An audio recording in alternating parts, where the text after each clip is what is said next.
मिस्र की राजकुमारी जुलेखा ने आखिर ऐसा क्या ख्वाब देखा था कि सिर्फ 9 साल की उम्र में ही बिना यूसुफ अलैहिस्सलाम को देखे उनसे इश्क करने लगी और फिर किस तरह से जुलेखा और यूसुफ अलैहिस्सलाम का निकाह हुआ। आइए आज की इस वीडियो में ये पूरा वाक्य जानते हैं और ये भी जानते हैं कि जब यूसुफ अलैहिस्सलाम को मिस्र की औरतों ने जब पहली बार देखा था तो उन्होंने अपने हाथ की उंगलियां क्यों काट ली थी। हजरत याकूब अलैहिस्सलाम के बेटे हजरत यूसुफ अलैहिस्सलाम को अल्लाह ताला ने इतना खूबसूरत बनाया था कि उन्हें कई बार खुद अपने चेहरे को ढकना पड़ जाता था, लेकिन बचपन में ही यूसुफ अलैहिस्सलाम को उनके सौतेले भाइयों ने लालच में आकर उन्हें बेच दिया था और उसके बाद जब उस शख्स को ज्यादा पैसा मिला तो उसने यूसुफ अलैहिस्सलाम को मिस्र के किसी शख्स को बेच दिया। और जब यूसुफ अलैहिस्सलाम इस तरह मिस्र पहुंचे तो वहाँ भी उनकी खूबसूरती की बोली लगनी शुरू हो गई और पूरे मिस्र में ये खबर आग की तरह फैल गई कि मिस्र के अंदर कोई गुलाम आया है जो बेहद खूबसूरत है और उसकी खूबसूरती यकीनन देखने लायक है। जब इस बात की खबर अजीज़े मिस्र तक पहुंची तो वो भी यूसुफ अलैहिस्सलाम को देखने के लिए आ गए और जब पहली बार उन्होंने यूसुफ अलैहिस्सलाम का चेहरा देखा तो वो देखकर हैरान रह गए कि जब बचपन में ही ये बच्चा इतना खूबसूरत है तो जब ये जवानी की दहलीज पर पहुंचेगा तो इसकी खूबसूरती लोगों से देखी भी नहीं जाएगी। बस तभी अजीज़े मिस्र यूसुफ अलैहिस्सलाम को अपने महल में ले आते हैं और वहाँ यूसुफ अलैहिस्सलाम की मुलाकात जुलेखा से होती है। दरअसल जुलेखा सिर्फ 9 साल की उम्र से ही यूसुफ अलैहिस्सलाम को ख्वाब में जरूर देख रही थी, लेकिन यूसुफ अलैहिस्सलाम अब भी उनके ख्वाब में आते थे तो वो अजीज़े मिस्र के तौर पर आते थे। यानी जुलेखा हमेशा अपने ख्वाब में यूसुफ अलैहिस्सलाम को मिस्र के राजा के तौर पर देखा करती थी और इस वजह से एक दिन जब अतफिर बिन रुहैब जो उस वक्त के अजीज़े मिस्र थे उन्होंने जुलेखा के साथ निकाह करने की ख्वाहिश जताई और जुलेखा को उस वक्त ऐसा ही लगा कि जिनके वो ख्वाब देखती आ रही थी उन्हीं से उनका निकाह होने वाला है। लेकिन निकाह के बाद उन्हें पता लगा कि ये तो वो शख्स नहीं है जिसका ख्वाब वो बचपन से देखती आ रही थी। लेकिन निकाह के बाद जब यूसुफ अलैहिस्सलाम उनके सामने आए तो वो देखकर हैरान रह गई क्योंकि वही चेहरा वो बार बार अपने ख्वाब में देख चुकी थी और यही वजह है कि जुलेखा यूसुफ अलैहिस्सलाम के साथ मिलकर अपनी जिस्मानी ख्वाहिश पूरा करना चाहती थी। और एक दिन जुलेखा को ये मौका भी मिल गया जब महल में ज्यादा लोग मौजूद नहीं थे, तब जुलेखा ने यूसुफ अलैहिस्सलाम के साथ हराम हरकत करने की कोशिश की। लेकिन यूसुफ अलैहिस्सलाम का ईमान इतना मजबूत था कि वो तुरंत उस जगह से भागने लगे और जैसे जैसे वो भागते जा रहे थे महल के दरवाजे अपने आप ही खुल रहे थे और जब वो महल के आखिरी दरवाजे तक पहुंचे तो जुलेखा ने पीछे से उनके कपड़े खींचे और उनके कपड़े फट गए और जब आखिरी दरवाजा खुला तो उस दरवाजे के पीछे अजीज़े मिस्र खड़े थे जिनकी नजर सबसे पहले यूसुफ अलैहिस्सलाम के फटे हुए कपड़े पर पड़ी। और जुलेखा ने जैसे देखा कि अजीज मिस्र ने दोनों को एक साथ देख लिया है तो जुलेखा ने यूसुफ अलैहिस्सलाम के ऊपर यह इल्जाम लगाया कि वो उनके साथ जबरदस्ती रिश्ता बनाने के लिए मजबूर कर रहे थे, जबकि यूसुफ अलैहिस्सलाम तो खुद गुनाह से बचने के लिए उनसे दूर भाग रहे थे। लेकिन दिलचस्प बात यह है कि जब ये पूरा वाकया हो रहा था तो उस दौरान वहाँ एक बच्ची भी थी जो अभी बोल तो नहीं सकती थी लेकिन उसने सब कुछ देखा था। और जब अजीज़े मिस्र यूसुफ अलैहिस्सलाम को सजा सुनाने लगे तो तभी अल्लाह की कुदरत देखिए कि जो बच्ची बोलना नहीं जानती थी वो बोलने लगी और उसने कहा कि अगर यूसुफ अलैहिस्सलाम के कपड़े पीछे से फटे हैं तो इसका मतलब है कि कसूर इनका नहीं बल्कि जुलेखा का है, और अगर इनके कपड़े आगे से फटे होते तो ये कहा जा सकता था कि यूसुफ अलैहिस्सलाम की ही गलती है। और जब लोगों ने देखा कि यूसुफ अलैहिस्सलाम के कपड़े सचमुच पीछे से फटे तो पूरे मिस्र में ये बात फैलने लगी कि जुलेखा ने अपने ही गुलाम के साथ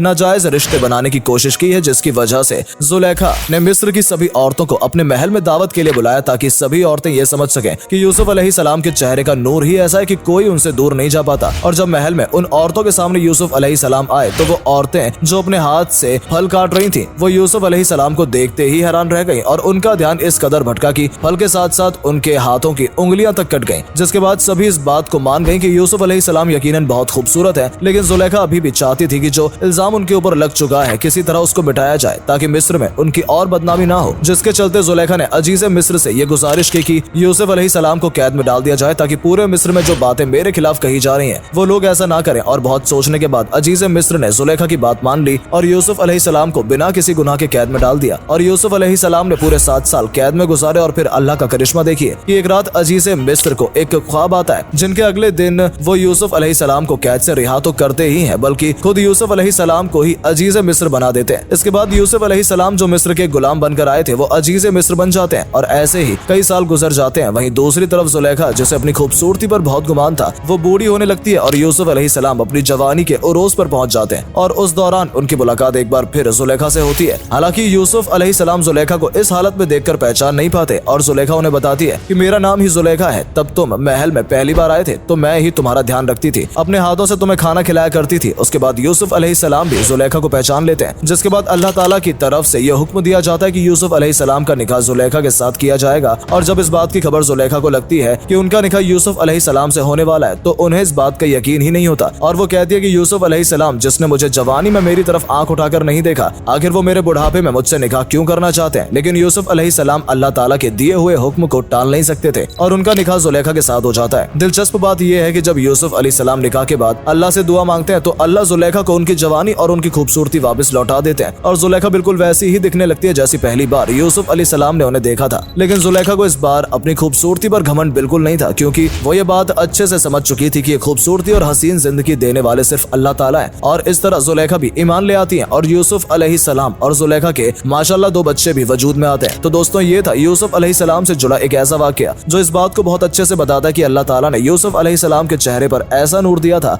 जो शायद ही कभी किसी आम इंसान के चेहरे पर देखने को मिलता हो। और अगर आपने ये वीडियो ध्यान से देखी है तो अब तक आप ये भी समझ गए होंगे कि जुलेखा और याकूब अलैहिस्सलाम की मुलाकात कैसे हुई थी और बाद में उनका निकाह किस तरह हुआ। तो फिलहाल वीडियो में सिर्फ इतना ही। अगर ये वीडियो पसंद आई हो तो इसे लाइक जरूर करें और इसे अपने दोस्तों के साथ भी शेयर जरूर करें ताकि उन तक भी ये जानकारी पहुंच सके। और अगर आप हमारी इस वीडियो को फेसबुक पर देख रहे हैं तो हमारे फेसबुक पेज को भी फॉलो जरूर कर लें ताकि ऐसी ही वीडियोस आप तक पहुंचती रहें। धन्यवाद।